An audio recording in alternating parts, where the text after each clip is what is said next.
Cash is King. Flip the script on your cash flow with Mike Michalowicz, a law firm growth summit keynote replay, episode 209. Are you ready to make your law firm a profit-generating machine that will free up your time and skyrocket your impact?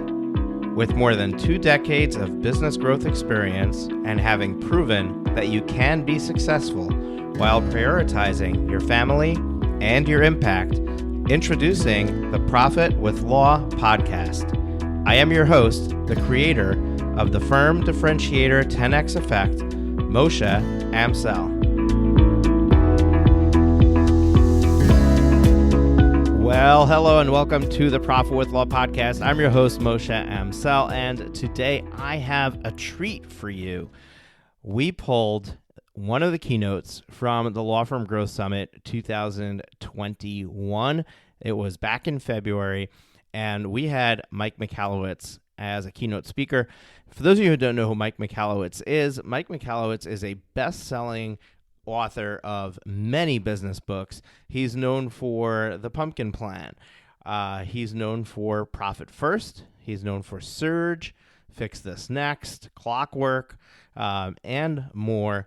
And he's really a great personality and a great author, really great concepts and ideas. As a matter of fact, I strongly recommend that if you want to find the right clients and really make your job easier working with the clients that you have, you should definitely check out The Pumpkin Plan.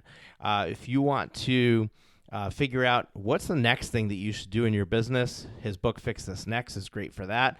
And if you want to figure out how to have everything run without you, be able to take a 4-week vacation is the test that's in the book, that is Clockwork.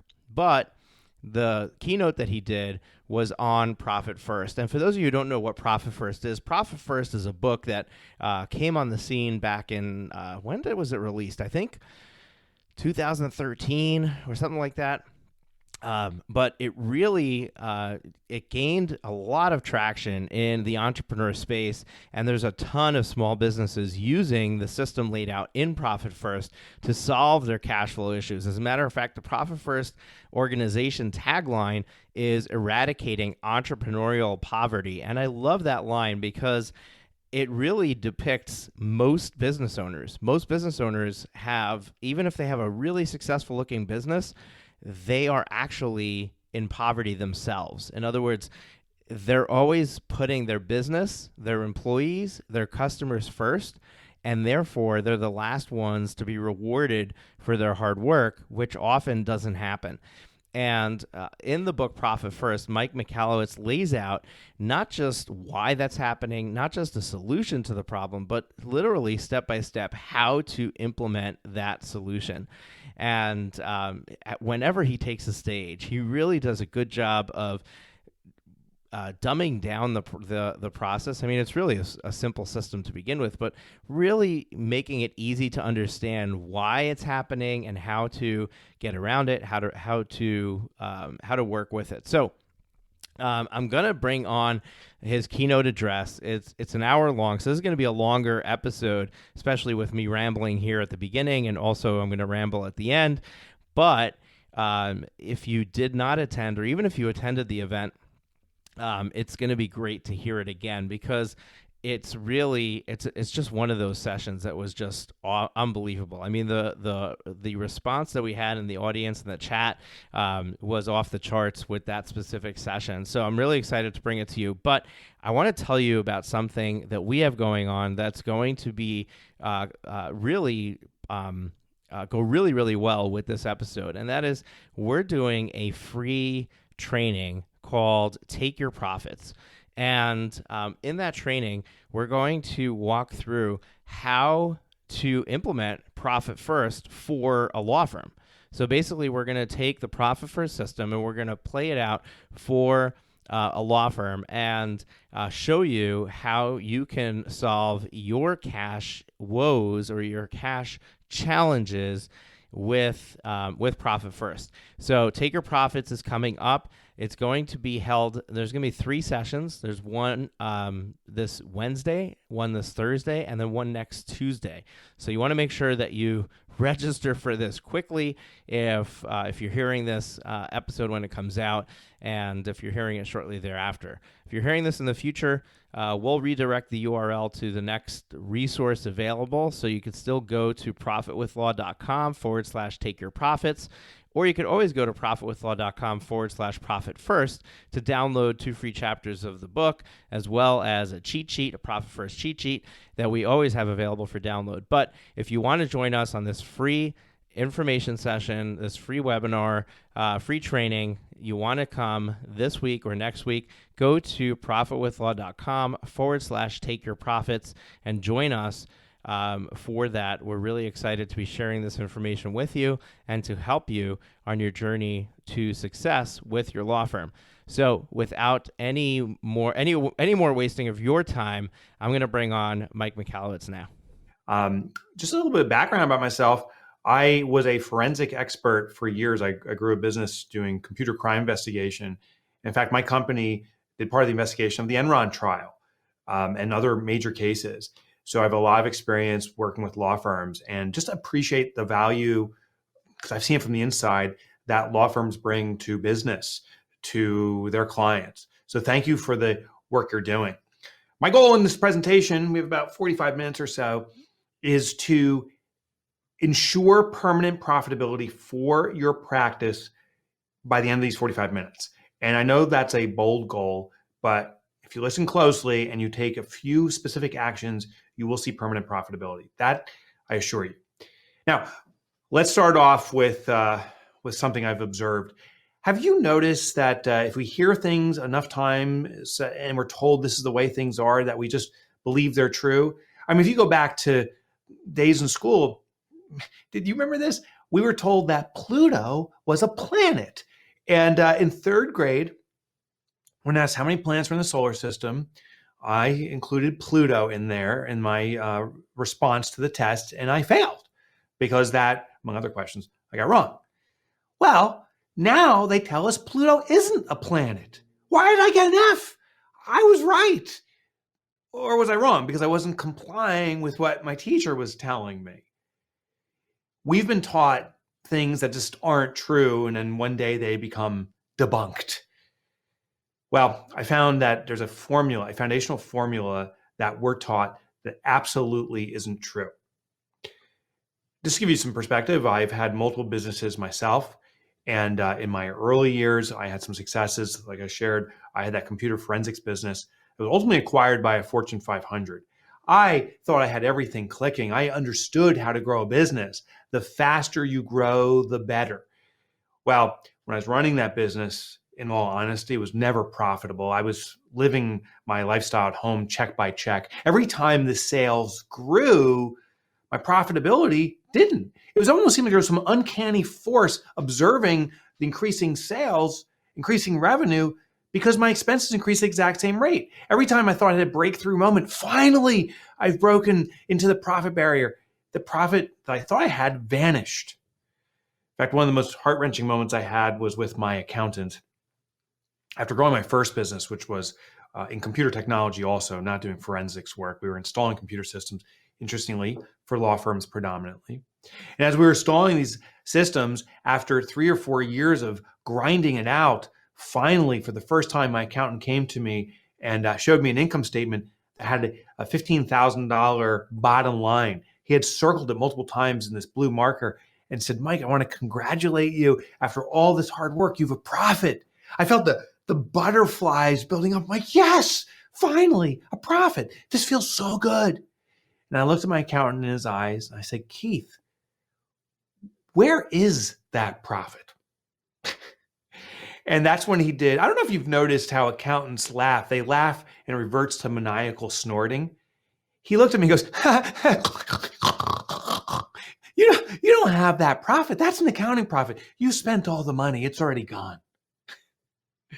In the chat, tell me if you can relate to that, where you work so hard and profit's never there, or you see that phantom profit on the accounting statement, but it's not in your bank account. I can see from the chat, you've been there. A lot of people have been there, done that. I love that. Well, what I'm going to share is a way to achieve the the business owner's definition of profitability. Cold, hard cash in your wallet, in your bank account, available for you to use in the way you want to use it. Now, we first have to overcome these established beliefs that we've been told, like Pluto's a planet or it's not. There is a formula that we've been told, and I don't use PowerPoints. I use this thing, I call it a paper point, but I'm going to use this paper pad. This is the foundational formula we've all been told. And every book I've studied that talks about profitability of businesses, accounting books, business books, this is the foundational formula. I know you know this formula, and it's real simple. Our sales minus our expenses results in profit. In fact, we call profit the bottom line. And while that makes logical sense, my argument is it doesn't make behavioral sense. The vast majority of businesses never achieve profitability. In fact, there was a study that emanated out of the bank. It was a bank study by US Bank, and they coupled it with the SBA, the Small Business Administration. In the US, there's 30 million small businesses. A business that does under $25 million in annual revenue per the SBA is considered a small business. That means statistically, you and me, I have a small business under those terms, and chances are statistically you do too. The vast majority of businesses are small business. US Bank identified in this research that 83% of small businesses in the US are surviving check by check. The study then expanded into a global analysis. There's 300 million small businesses globally. And of the 300 million, the statistics say true, 83% of small businesses are surviving check by check. Now, think about this. Did you start your business? Put this in the chat. Tell me if you started your business for both reasons. Just write the word both or one of these reasons. Did you start your business or invest in your business to achieve personal freedom, meaning to do what you want when you want, and to have financial freedom, to not worry about bills? Just in the chat, put both or one or what.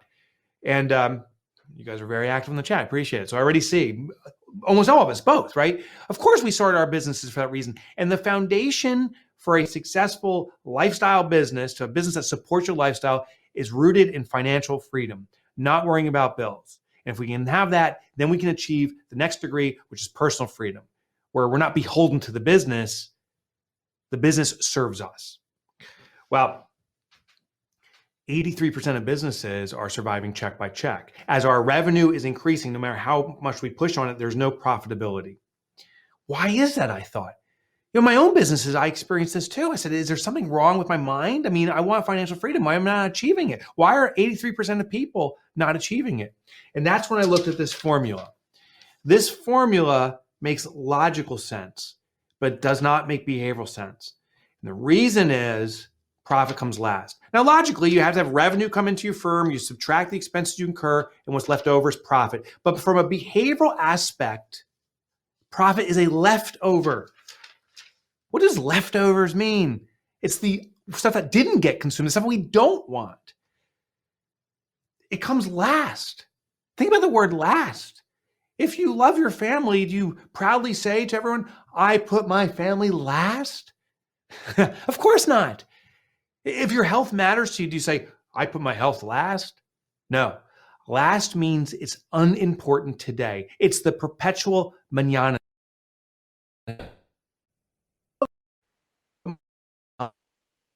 If you love your family, you say, I put my family first. It is behavioral that what comes first gets done, what comes last gets put off. The vast majority of businesses globally put profit last. In fact, it's even in our vernacular. We call it the bottom line or the year end. All those terms meaning it can wait. And for most of us, when we go meet with our accountant year end, as we're doing this, it's February 10th. We're approaching tax season right now. Most of us will wait to see, did we get profit this year? And if not, we say, oh, shucks, or probably a better choice word. Oh, shucks. No profit, maybe next year. And we literally delay the consideration of profit for an entire 365 days. Remember this, and I want you to write this one down. Profit is not an event. Profit is a habit. Profit is not an event as in an eventuality that'll happen one day, some switch will magically flick. Profit is a habit. It must be baked into every transaction your firm has. And to do it, we're simply going to flip the formula. I want to introduce you to a new formula, the formula that I call the profit first formula. And it looks like this. Our sales minus our profit results in available expenses. Meaning every time revenue comes into your firm starting today, we're going to take a predetermined percentage of that money as a profit distribution. And what's left over is the money that's available to operate our firm. By taking your profit first, you're reverse engineering profit. If $1,000 comes in today and we want to achieve a 20% profit, we take 20%. That's $200. And now we have $800 to operate our business. You see, when you take your profit first, your business speaks to you and tells you what's truly available to operate your business. If you want to achieve that 20% profit, you must find a way to work within these parameters. Now, I want to ask you two questions. I'm going to show you the system that serves you in doing this. But I'm going to ask 2 questions. I ask that you post in chat, and I really want to invite everyone to participate. It's a little survey we can do amongst each other. So as you see the chat scroll by, you'll see how other people behave and how you behave in your business. So here's the 2 questions. The first question is, how many people here do you have what's called a primary checking account for your law firm? And what I mean by this is, do you have an account where you put in the majority of your revenue as it comes in? You may have a retainer account and then you transfer it in, but do you have a primary checking account where money comes in and you pay your bills from that? If you have that, post, yes, I have that in the chat. And let's see what we get. Again, a primary checking account is where you deposit most of your money and you pay your bills from that. And as the chat is scrolling by, the yes, yeah, right, yeah, yes. It's, I don't know the statistic here, 90%, 95%? Yes. Awesome. If you said you have a primary checking account, that is fantastic. We can stage your position for your business for permanent profitability. Why? Because you're demonstrating the normal setup that entrepreneurs and business owners use. We have studied now over 500,000 implementations of the system I'm teaching you, and of the millions of businesses that converted, or the 500,000 that have converted over to Profit First, and the millions of businesses that exists, it seems about 97 to 98% start off with a primary checking account. So you can be very profitable. But I have a second question to ask you too. Post this answer in the chat too, with a heck yeah or yes. Do you? Actually, I actually want to challenge you something different. Put in the frequency that you do this. How often, be totally honest, do you log into your bank account to see how much money is in your business so you can make some decisions? Listen, let me give the little asterisk. Your accountant may even say, don't log into your bank account. That doesn't reflect what your business is doing. Read the income statement, the balance sheet, the cash flow statement, tie those in, know your operating cash ratio, know these metrics, and you can run your business. But how often do you actually follow the entrepreneurial shortcut that I follow and log into your bank account? Do you check in once a month? Once a week? There's a lot of like dailies, right? Like hourly. Are you checking right now? Are you checking right now? If you check once a month or more frequently, as I can say, if you check daily, that is fantastic.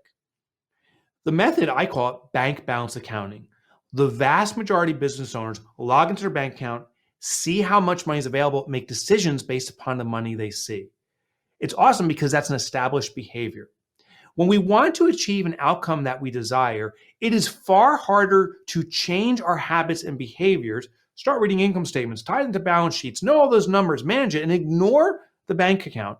It is far harder to do that than it is to channel an existing behavior to get the outcome you want. You log into your bank account, keep doing that. That's an awesome behavior. We're simply going to structure a little system at your bank to convert that existing behavior to drive permanent daily profit in your business, to make profit truly a habit for your business. So if you said yes to both those questions, which it seems like almost everyone did, that's fantastic. I'm going to bring profitability to your business. Now we got 30 minutes to do it. So let's get into the system. Step 1, at your current bank, we're going to set multiple accounts. Now, it's interesting. As I was researching Profit First and developing the system, I started this for myself 12 years ago. I found that there's lots of lessons from the physical fitness space. It's interesting how physical fitness translates into fiscal fitness. And I don't know if you know this, but in the American diet, this is actually true globally now too, plates 300 years ago were this size. What we'd consider a coffee saucer or maybe a dessert plate was an entree plate back when George Washington was here. Well, over 300 years, plates have doubled in size, actually more than that now. And as plates have doubled in size, even though our behavior stays the same, the consumption increased. Meaning we fill up our plate. That's what George Washington did too. And as his mother said, clean up your plate, George. Well, today we now fill up our bigger plates, consume it. And since we have double the size of the plate, we give double the portion, we give double the consumption, and societally, we've doubled our waistline. The solution is to get smaller plates. Now, I got a little secret. I got 2 teenage boys, and I don't even think they should be called teenage boys. I think they should be called creatures because the amount of food consumption at our house is redonkulous.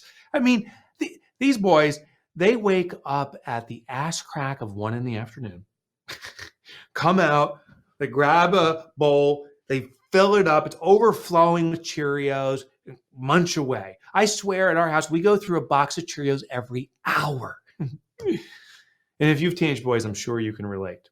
Well, what I did in an experiment was I got smaller bowls. Now, I didn't instantly get these little ramekin dessert bowls. What I did was I got slightly smaller ones and got rid of the other ones. Then about a month later, I got slightly smaller ones again. I did about over 4 iterations over 6 months. I got the bowls to half the size. My sons, they still fill up the bowls, it overflows, but the consumption was reduced significantly. Now, a box of cereal can last 3 or 4 days, which in our house is a miracle with teenage boys. Reduce the size of the plates, automatically controls our portions. So let's apply this to your money. Here is step 1.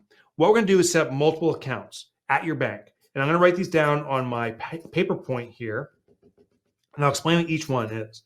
But I'll also read it off to you. The first one's called an income account. The second account is going to be called profit. The third account is going to be called owner's comp. The fourth account is going to be called tax. And the last account is OPEX. These accounts at your bank are going to serve certain purposes. They are like plates, small bowls. As money flows into your business, all money is going to flow into this account, the income account. The income account is going to be a serving tray of cash to your business. I consider Thanksgiving. If you celebrate Thanksgiving, perhaps with the COVID crisis, it's a little bit different. But the last 2 years ago, when we did Thanksgiving, we had about 20 people at our house. My wife and I, we pulled the turkey out of the oven, we slop it down. And here's what I didn't say. I didn't tell all of our guests, hey, everyone, grab a knife and fork. Everyone for themselves, fight for it. Just eat that turkey. No, of course not. I carved the turkey. And the reason we carved the turkey is that so each person at the table can get an apportionment of food. And this isn't true just for Thanksgiving. Anytime you serve a meal, you have a serving tray that simply apportions food to each guest so everyone can feed. The income account, I call it the cash turkey platter. This is where cash is going to flow in, and we're going to carve it up for the different elements of your business. Money is going to come in the income account, accumulate, and then it's going to flow out to the remaining 4 accounts. Collectively, I call these 5 accounts the foundational 5 accounts. All right, let's go to the next account. It's called profit. Profit is an allocation of money to you for being a business owner. The fact you own your business, the world is indebted to you. I used to say that small business is the backbone of the economy, and I now regret saying that because small business is not the backbone of the economy. Small business is the economy. Thank you for what you're doing for providing jobs, paying your vendors, serving clients. It is extraordinary, and our global economy needs it. As a thank you, you share in profit from your organization if you have partners, or you take all the profit for yourself if you own the business outright. I own Ford stock, and not a tip, by the way. I own 100 shares. And of the 100 shares I own, every quarter I get a profit distribution. This last a few quarters back now, I'll never forget the dollar amount. It was $13.23. When I opened up the envelope and looked at it, I didn't say, oh my gosh, I don't deserve this profit distribution forward. I'm going to return the money, I'm going to plow it back or push it back into Ford. In fact, if every shareholder would just return the money, Ford could invest this in new designs, bigger buildings. Go, Ford, go. No, I said I took on risk here. I want the value of this company to increase, but it could decrease. This is a reward for me taking risk. That's what profit is.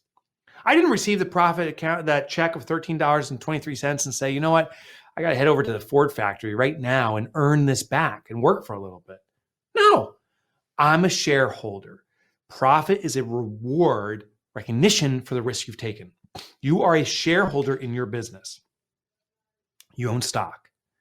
And every quarter, profit's going to come out to share specifically with you, to recognize the risk you've taken.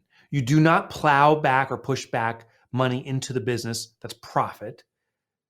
The business has to run off its operating expenses. And you're not going to have to earn this off. It's a thank you for taking on extraordinary risk. You know, only 7% of the world population will ever own or operate a business. 7%. The other 93% is looking to work for an extraordinary company. You're more of a provider of jobs than doing the jobs. That's your primary job, is to provide jobs.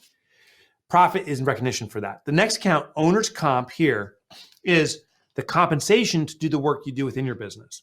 If you own a small business, chances are you're doing some work for that business. By working in the business, you should be paid for the work you do. If you had to hire a replacement, actually post that one in the chat. Honestly, if you had to hire someone to replace all the things you do for your business, what would you have to pay them on an annual basis? Is it $50,000, $7,500, $200, $300? What's the number you have to pay someone to replace all the things you do for your law practice? Yeah, start posting that in the chat and look at those numbers. A lot. The answer is a lot. That is the compensation you should be getting. It's different than profit. Profit is for being a shareholder, someone that invested in a business. Owner's compensation is for being what's called an owner-operator. It's the pay for the most important employee. And you can see it's pretty significant pay. Different than profit. They are separated. The next count is called tax. If we start our business for financial freedom, we have to be able to pay our taxes through the business. In fact, the number one biggest bill associated with the operation of business that owners are least prepared for is the tax bill. How many times have you been caught off guard? Like, oh, how much? Oh my God. Well, no more. Today, starting today, your business will reserve and allocate money to pay your tax bill. And I don't care if you have S Corp or C Corp or LLC or LLP or hybrid or sole proprietorship or one of the countless forms of business formations that you can have. Your business can always pay your taxes. Just work with Moshe. Moshe is a certified Profit First professional. Talk with Moshe. He will guide you through the proper setup of your business to properly reimburse or pay your taxes directly. Depends on the formation of your business. But the essence of this lesson is, regardless of the type of business you have, your business can account for your tax liability. And the last element is this: operating expenses, OpEx. This is the money that is used to operate the business. Now, I'm going to share with you some percentages. Now, I encourage you to refer to the Profit First system. You can read the book. It's called Profit First. You can definitely consult with Moshe. Again, he's a certified Profit First professional on the appropriate percentages for you. I'm not suggesting these are it, but I'm just going to give you a hypothetical of businesses we worked with and numbers they've achieved. A $2 million a year business, and this works for a business that's a brand new startup or doing tens of millions of dollars, but let's say a business does $2 million annually. They're posting about 10% of their money toward profit, 20% toward owner's comp, 15% toward tax, and the remainder, 20, 30, 40, which is 55% toward OpEx. Those are the allocation percentages in this example. Now, what this means is if $2 million comes into your cash turkey here, when we carve it up, 10% of that, or $200,000, is going toward profit.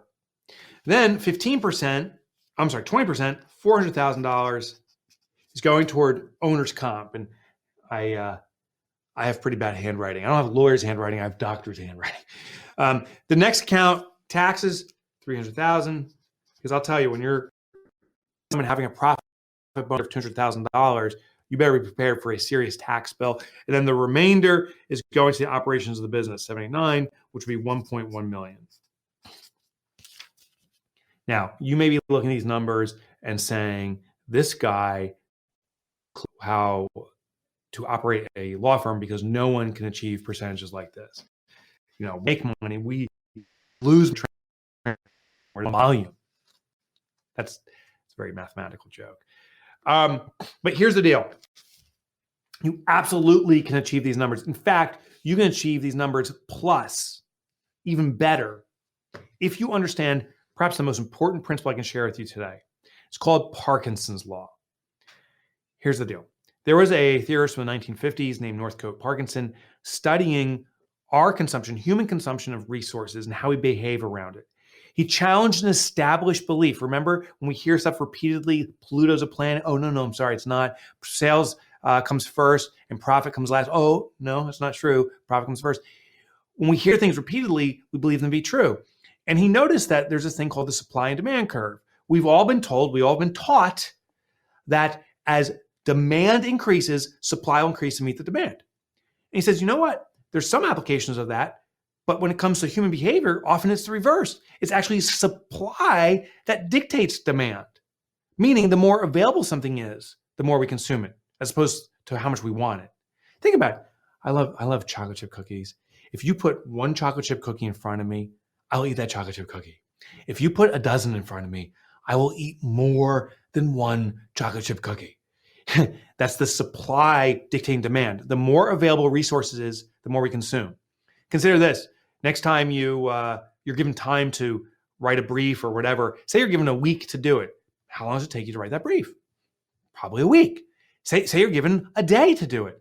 How long does it take you? Probably by hook and crook, you get it done in a day. So as the resource expands, the more time we have to do something, the longer it takes. But the same demand, write that same brief, but now you have one day to do it. We've constrained the time. We work within the confines of that. Parkinson pointed out that's human behavior that when something is less in its availability, we have to use less of it. It's called forced frugality, of course. If I have one cookie in front of me, I can only eat that one cookie. Forced frugality. But he also pointed out something interesting. When there's less supply, we also become more innovative and more effective in our utilization of that supply. When I'm giving less time to do something, I work more effectively. I get more stuff done per hour. When you put one cookie in front of me, I savor that cookie. Instead of crunching them down, I break it into little pieces and enjoy it. So the lesson I want you to learn here is this concept of Parkinson's Law is true not just for cookies, not just for time, but it's also applicable to our use of money. The more money that's available, the more cookies on the table, the more we consume. The more money that's made available to our practice, the more we will consume. That's why I started out. I said, hey, who's experienced this? And in the chat, you were saying, yep, been there, done that, living it now. As our revenue is increasing in our practice, our expenses are increasing at uncannily the exact same rate.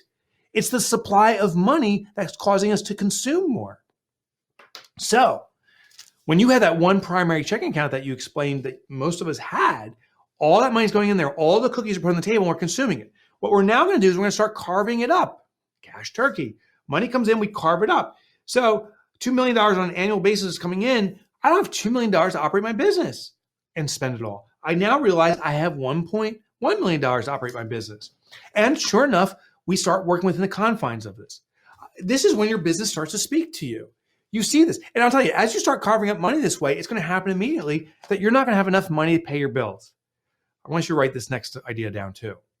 When your practice does not have enough money to pay its bills, it's telling you it can't afford those bills.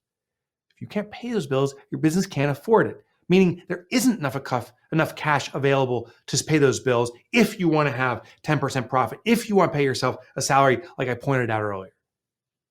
You must work within the confines. So when you can't pay your bills, by the way, there's only two ways to navigate that. To amplify margin, how do we bring in more profitability? In fact, that's the number one way to do it. How do we sell more profitable things? How do we extract more revenue or more profit from the incurring expense or revenue that we have right now through efficiency and technology and stuff like that? Number one. Number two is How do we cut unnecessary expenses? What are we spending money on that we don't need to spend money on? Do those two things, and you'll come back in alignment very quickly with what's truly available for your business. By setting up the system, your business will tell you what's available to operate and ensure that we pay you the way you deserve to be paid, and you never have to worry about bills again, personal bills like taxes and so forth. This is step one. Set up multiple small plates at your bank account. And it has to be at your bank. Some people say, oh, I'll just do this on a spreadsheet, or I'll do my accounting system. Don't do that, because that does not intercept your behavioral path. You log into your bank account, you shared in the chat, a lot of folks daily. Well, that's where you go. That's where this needs to be. I'll give you a quick anecdote for this, or illustration. Myself, I wanted to exercise more. About 7 years ago, I said, I really need to do this regularly, and I was struggling to do it. I noticed my pattern, my behavior was wake up in the morning, go to the bathroom, drink a cup of coffee, read the news, and then go off to work saying, I don't have time to work out again. But when I looked at my behavioral path, I'd wake up in the morning, go to the bathroom. I put an intercept there. I put my gym sneakers on top of the toilet seat. It's the only, to my wife's chagrin, by the way, but the only way I can use the bathroom is by grabbing my gym shoes, put them on my feet, and it starts the positive momentum. Now you continue that behavior, that pattern, log into your bank account, but this is set up at your bank account, so you immediately know what money is available for what purpose, because we've pre-allocated it. Now, the second strategy or tip I want to share with you is the sequence we do things. It's very important. Money comes in the income account. That's step one. We first allocate money toward profit. The sequence is important. Even though these are percentages and mathematically it makes no difference, behaviorally it's a big deal. Because when you first put money into profit, it's a reward mechanism. Like, okay, I had for the first time ever cash profit reserved at my bank. Boom. Then we allocate whatever money came in. Today, say $1,000 came in, 10%, $100 into profit. All right, $1,000 comes in, owner's comp. We're going to reserve $200 to pay you. That's another reward mechanism. It starts building the muscle. The dopamine comes out. Like, yes, I've taken a profit. I've paid myself. We allocate money toward taxes, 15%, $150 in this case. Paying taxes has never been a reward mechanism, nor will it ever be. But it does protect you from going to jail if you don't pay your taxes. So it's a protection mechanism. Reward, reward, protect. And the last thing is we fund our OpEx account, which serves the business. And you'll see every time you do these allocations, we reward, reward, protect, and serve. We go through this loop of building the profit muscle. So the sequence matters. The third step to the profit first system is to remove temptation. I told you, chocolate chip cookies is my absolute addiction. I am preparing now, going on my second year, for a thing called the Spartan race. I'm doing it with my son and my nephew. They are now 19 years old. I'm not, so I'm going to get my butt kicked. And I've hired a coach to reduce the butt kicking as much as I can. First thing my coach told me, he goes, when it comes to controlling your meals and the food you consume, you have to remove temptation. In fact, when it comes to like cookies, my addiction, my family knows no cookies in the house. If cookies are there, I will sniff them out, find them, and consume them. Now I'll try to use willpower. I'll say, no, I'm not gonna have cookies today. Well, a little taste didn't hurt anyone. Willpower is like a muscle. It fatigues over time. And I'm off consuming 15 chocolate chip cookies with chocolate all over my face. Remove the temptation. With this system, and I've been doing this for myself now for 12 years, over 12 years, 13 years, as money was accumulating in the profit account, it was sitting there waiting to be utilized for a profit distribution to the shareholder, but couldn't pay my bills one day. So I said, I'll just borrow from the profit account, which I never paid back. So in other words, I stole from myself. The temptation was right there at my bank. It was so easy just within a couple clicks to transfer the money. Owner's comp was my salary, but taxes, as that money accumulated to pay the government, couldn't pay bills, I borrowed from my tax account, also unwinding the system. So the next step is we're going to remove temptation. We're going to set up two accounts at a second bank. One is called profit hold, and the other is called tax hold. Whatever bank you work with today, we'll call that bank one. If you like the bank you're working with, keep working with them. That's where we're going to put these 5 accounts. Bank two is we're going to set up these two separate accounts. And what we're going to do is as money comes into our primary bank, we're going to transfer it over to this second bank. Same thing with the taxes. So it's out of sight and out of mind. So remove the availability of that money from our bank. You can continue your habit. You told me in the chat, you log in your bank account, you see how much money is available. We're going to invoke a transfer over. And the money's going to be hidden away at the second bank. And here's the deal with the second bank. You want to find not the most convenient bank. You want to find the most inconvenient bank. You don't want online banking, starter checks, definitely no ATM card. You want to be able to transfer money in, just like I do, have the money out of sight, out of mind. And the only way to withdraw the money is to schlep over to the bank and ask the banker to write out a banker's check or some other mechanism to protect you from taking it out.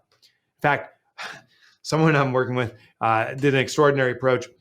They set up a second bank account and they gave one of their best friends the login information to the online bank account. So they can't even log in. They transfer money in. They can't log in. They gave their friend the password, not the login name. So it's almost like turning the two keys for the nuclear system. The friend has to give the password and enter it, and the person who owns the account enters the username, and then they're into the system and they can do a profit allocation. When things are out of sight, they're out of mind. If you remove the profit from availability in your business to access and transfer it out and hide it away, it will accumulate behind the scenes. You do the same thing for the taxes. You live your lifestyle off the owner's comp account. This is to support your lifestyle, and the OPEX account is to support the lifestyle, if you will, of the business. That's the power of removing temptation. The fourth and final step in the profit first system is to get into a rhythm. So once you have these accounts set up, we call it the 10-25 rhythm. Today is the 10th of the month, so the next trigger day is going to be the 25th. And we're going to repeat this pattern into infinity. It's 10-25, 10-25. They're the days of the month. What happens is that income account, remember this is the cash turkey, this is in your business, money flows in your business today or the 10th. It will simply sit there. We don't do anything with it. We allow the money to accumulate until we get to the trigger date. So the cash turkey builds, then finally we hit the 25th. All the money in the income account gets allocated out. So all the money that's in here gets allocated out to these different accounts based upon percentages. Profit gets hidden, tax gets hidden, owner's comp is used to pay your salary as the most important employee, OPEX is used to pay the lifestyle of the business. And we repeat it again going to the next installment. So money accumulates, it gets allocated out, money accumulates, goes out, and it causes a pattern that may look something like this. Perhaps you've experienced this. Very quickly over time, by doing what you already do, and you shared in the chat, almost all of us log into our bank account daily, weekly, regularly to see how much money we have. That is the best behavior you can have. Continue that habit. Because now by setting up the simple system, we will have an average expectation for how much money should come in. Every 2 weeks, we expect, making up a number, $10,000 in there.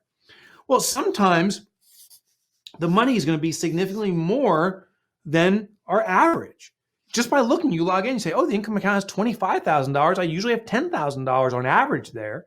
That is a call to action. That's where you call Moshe and the team of Profit First professionals and say, hey, this is great. How do I do more of that?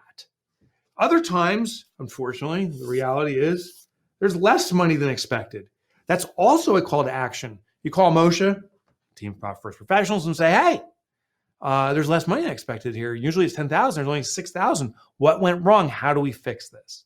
You see, by monitoring the income, that cash turkey, that one bank account we set up and seeing how much is in there and letting it accumulate, it teaches us to manage the cash flow. Now, I don't know if you know how to read an accounting cash flow statement. I really, to be honest, don't. And I question if my accountant knows how to read one, to be honest with you.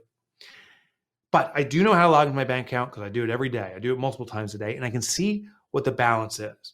If it's outside my normal expectation, it's a call to action to investigate. If it's higher, amplify and improve that. If it's lower, I need to resolve it. That's the goal of a cash flow statement. So you don't need to read the cash flow statement. Leave that to your professional. What you do need to do is simply inquire when it's outside of what's expected. That's the power of continuing the habit you already have.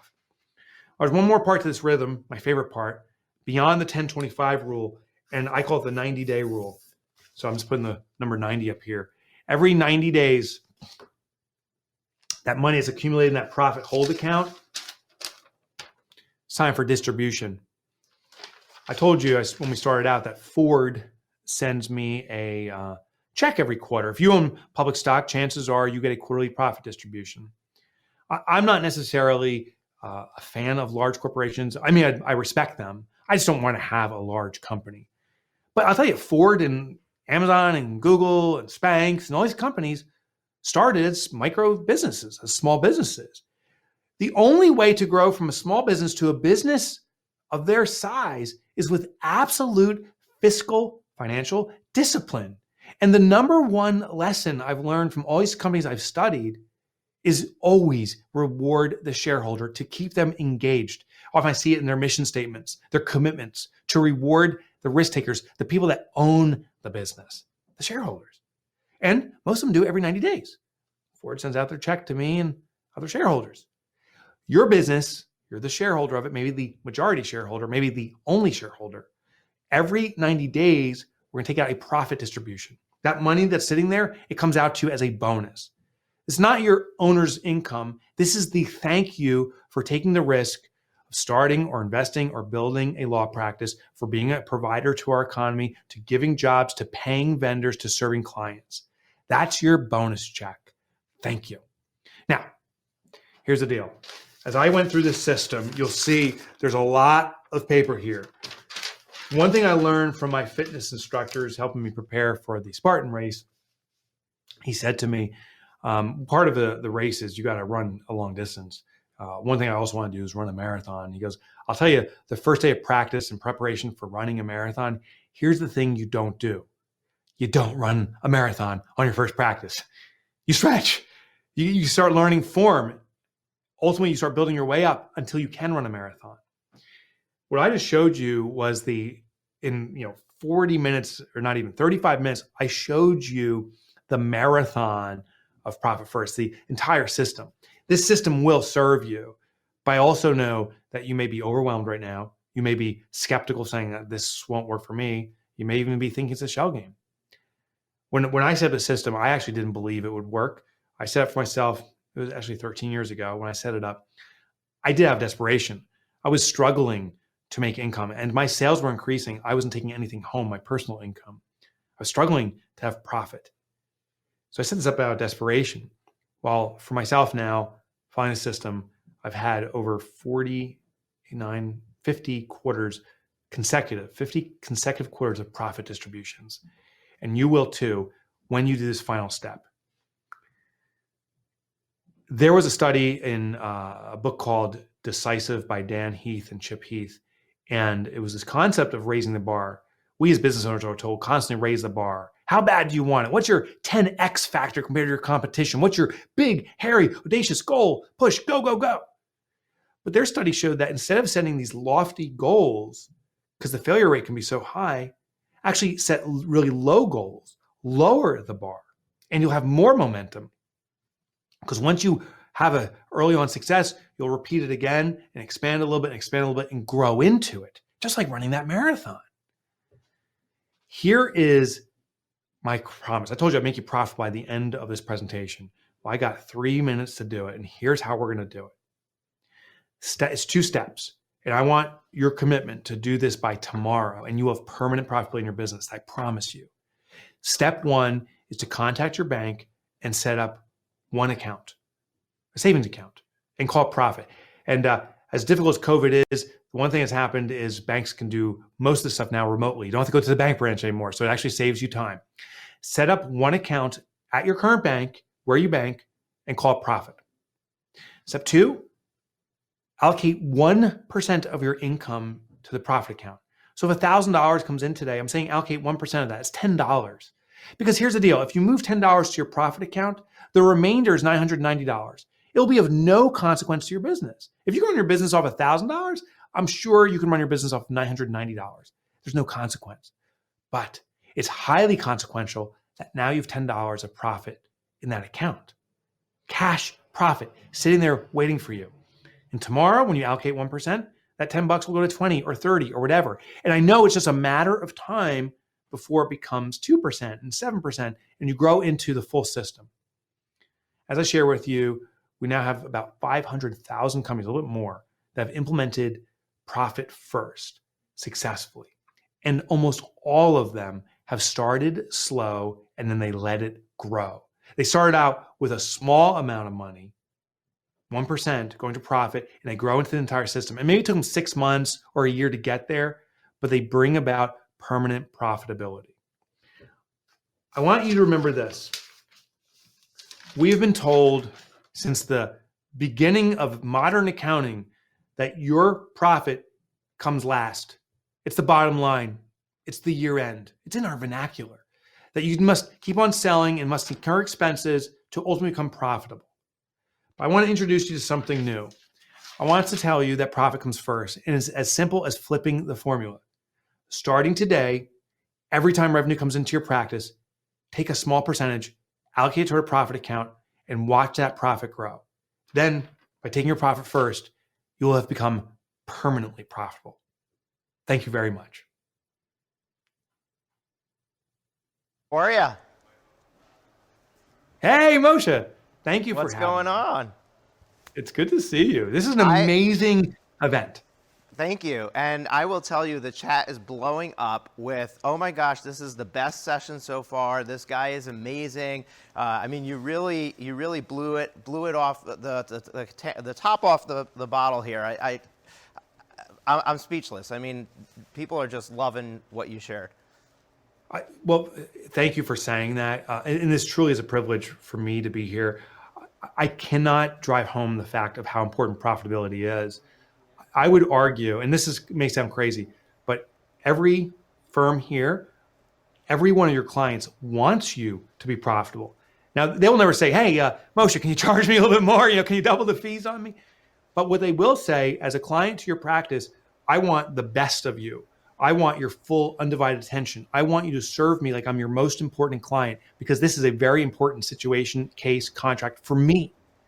And the only way to pay absolute attention and serve our clients the best is to not be worrying about how we're going to make money tomorrow morning. Because then we're looking to bring on more clients, to generate fees in new ways. So our clients won't say they want us to charge more or to be more profitable directly, but the only way we can give them our undivided attention and serve them the best is by being permanently profitable. So they want that for you just as much as I do. Awesome. I am going to talk to the guests for just a moment. I'm going to cut right back to you. Folks, we have a bonus for you, and that is Mike has some extra time.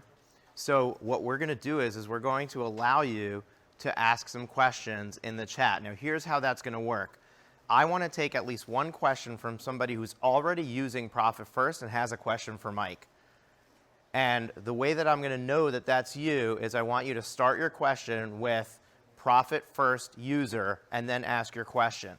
And then I want to take a question from somebody who's not using Profit First yet and just post your question in the chat. Now I'm going to ask you to keep the chat to just questions right now so that I can see it, because that chat flies by the screen and I'm going to miss those questions if I'm getting other comments in there. I have another bonus for you, and that is a lot of people in the chat obviously have not read the book Profit First yet. And what I'd like to do is for anybody who is an All Access Pass or VIP ticket holder, I would like to gift you the ebook Profit First. So if you're on the fence about whether to upgrade your pass, here's one more thing you're going to get. You're going to get Profit First, the ebook, emailed to you by my team after this event. So we'll get that book to you. And in the book, there's a chart. So one of the questions that came up was, hey, does this change based on the revenue of the business? Because you gave an example of a $2 million business. And the answer is yes, it absolutely does. And there's a chart in the book that outlines everything from 0 to 250K, 500K to $1 million, $1 million to $2 million. And you can find where you lie in that chart, and you can follow those percentages. So you definitely want to have the book. So I'm going to look in the chat and see if I've got questions there. Profit First user, oh man, it went too fast. Let's see, Profit First user, Melissa Pierce. How can I ramp up my usage this year and still keep it simple? So what do you mean by usage? Do you have an idea? I don't know, Melissa, you're going to have to put a qualifying question in there. Christina Barber, profit first user. Oh, it went too fast. Can we scroll back up to Christina Barber's comment? How to determine tax percentage for your company. Yeah, that's great. So the tax account is specifically to pay the taxes of the shareholder of the business. And the taxes of the business can also be allocated from there. The general rule of thumb for most businesses is 15% of the top line will actually cover the owner's taxes. But people are like, that's absurd because my taxes are in the 30% bracket or 45% bracket. How come allocating 15%?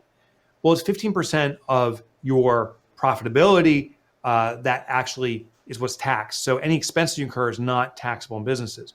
The rough rule, again, is 15% of that top line revenue will allocate for your entire tax liability.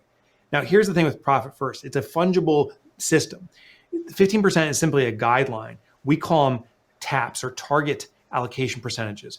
When someone works with you, Moshe, you help, as a Profit First professional, help guide them to say, well, the 15% only needs to be 12% or maybe 17 or 18%.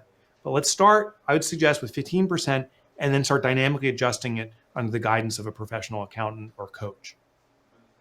Yes, and I want to add to that a couple of caveats when it comes to the tax. Number one, it depends on where you live. If you're in a tax-free state, your taxes are going to be lower than somebody who lives in, say, New York City. Now, if you're unlucky enough to be in New York City and have your business there, then you are going to be more than 15% of your revenue, guaranteed.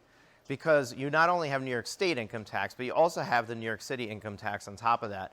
So how do you figure this out? Well, you can look historically. So you can say, what did I pay in taxes last year and what was my revenue? And take that percentage. You can see where you are approximately. Now, the problem is, or the actual good thing is that Profit First is going to make you more profitable, which means you're going to pay more in taxes. So you can't live by last year's rules if you're fixing your problem this year, which is why I think it's really important to work with a Profit First professional as your accountant, because they can work with you to guide you on making sure that that percentage is right. The last thing is if you haven't been saving taxes as you go, then whatever percentage you choose is better than what you were doing before. So yeah, you might be off by a few percentage points, but you won't be off by 0% to whatever the percentage is. Now, team, can you help me find a question in the chat that we can go to? And I'm going to tell you a lot of questions that came up were around bank accounts. So one of the things that people were asking is about specific banks. And for that, I'm going to tell them, let me know. There's a pinned chat at the top of how you can get in touch with our company to work with us. You can simply send us a question of, hey, here is where I'm located. I would like to find the bank that I can work with. We maintain in the Profit First Professional group an active list of banks that we recommend, and I can check that list for you or have somebody on my team check that list for you and let you know. So if you're wondering about which bank to work with, then you can check that list. And I will tell you, one of the things people are worried about is the bank fees. Now, you're solving a problem that is a multiple thousands of dollar problem. Remember at the beginning, before I brought Mike on stage, you wrote a number down. What was that number? Was it 20,000? Was it 30,000? Was it 100,000? I had them write down the number of money that they want to take home that they're not taking home today. Now, you're looking at bank fees of $20 a month times 5 bank accounts. That's $100 a month times 12 months. That's $1,200 a year. Is it worth the $1,200 a year to solve a $20, $30, $100, $200,000 problem? So let's not get hung up on the bank fees. Let's solve the problem. We can always try to cut the last $100 of expenses when we're done. All right. So our question is, how does this model work when revenue is not predictable, or is this only once you have predictable revenues? I love this question. I love it. I love it. So Profit First, what we shared in this presentation was what we call the foundational 5. Many businesses have seasonality or retainers. In fact, my own business, we get about 80% of our revenue in January. And I'll tell you my behavior, Moshe. January is like, oh my God, things are amazing. It's wonderful. But by the time summer comes, it's like, oh my gosh, we have no money. So my mood goes with the deposits. To flatten this out, we use a technique called a retainer account, or we can also call it a drip. That's an internal term we use. But basically, when money comes in, is that money intended to serve multiple months? Maybe it's a retainer for 6 months of work or something. What happens is, say that retainer is $60,000 to make it real easy. I would put the $60,000 into the drip account and just sits there. Then every month for the next 6 months, I take 1/6 or $10,000 and put it in the income account, and then it flows through the system. So this is a way to recognize what's called earned income through the Profit First cash management system. I used to say when 60,000 came in, I divide it up and it's a wonderful month. But really that money is intended to solve or serve 6 months. So add that account called the drip account or retainers and carve it up so that it normalizes your monthly income. Yeah, I love that, Mike. And I will tell you, we use these extra accounts to really help the law firm figure out how to solve their problems. One of the problems that people have is they're afraid to bring on staff they need to bring on to grow because they don't have the money to pay them. And until there's going to be a ramp-up time until they're ready until they're producing enough income to pay for themselves. Or they're going to bring on a marketing agency. It's going to take 6 to 12 months before they see the results of the marketing agency. So that's something that stops business owners from moving forward. We have what we call a goal account that we help our clients implement so that you can take a percentage of your revenue that's coming in and you allocate what that percentage is going to be. And when that goal account reaches that number, you now know I'm ready to take that next step because I have that 6 to 12 months of money put away and I'm ready to move forward with investing in my business. And there's another person who asked in the Q&A, how do we deal with when our expenses are exceeding our income because we're in growth mode, because we're investing in the company? And I'd like you to finish off by just giving a few words on that question. One way is to obviously prepare for it, like we just outlined. But is it okay for somebody to go outside of profitability when they're being purposeful with knowing they're making an investment that's going to make their operating expenses exceed their income for a period of time? Be very cautious because many people say they're in growth mode for years or decades and the business is never profitable. If there is a specific opportunity, we build another account called the Vault account to leverage opportunities as they present themselves. But here's the most fascinating finding from our research. Again, we have 500,000 businesses doing Profit First. Consistently, they are growing faster than their contemporaries who are spending more in expenses. Expenses does not correlate to growth. In fact, we're seeing a reverse correlation because when you take your profit first and you have less money to spend, as I shared in the presentation, you must become more innovative. These businesses are marketing more innovatively. They're focusing on a niche community and serving them better because when you serve a niche community, they market for you and attract more business. And since they're serving one type of community, efficiencies start to build, so they're more profitable. That's what I found first confounding, but ultimately fascinating, is if we take our profit first, control how much money is available for expenses, it may in fact spark faster growth. So just be very cautious about correlating spending with actual healthy growth. Wow. Just wow. I told you Mike is incredible and he really is captivating. This was an amazing presentation and I've listened to it over and over again and just glean new nuggets and new information every time I hear it. So I hope that you enjoyed it as well and you took what you could from it. I just want to remind you that we have Take Your Profits, a free training coming up. You want to go to profitwithlaw.com/take your profits to join us for that. If you've been waiting for us to do a Profit First workshop, this is your opportunity to join us for this training. It's absolutely free. It's about an hour in length. Sign up for it. Join us there, and we're going to walk you through this process. Again, it's profitwithlaw.com/take your profits.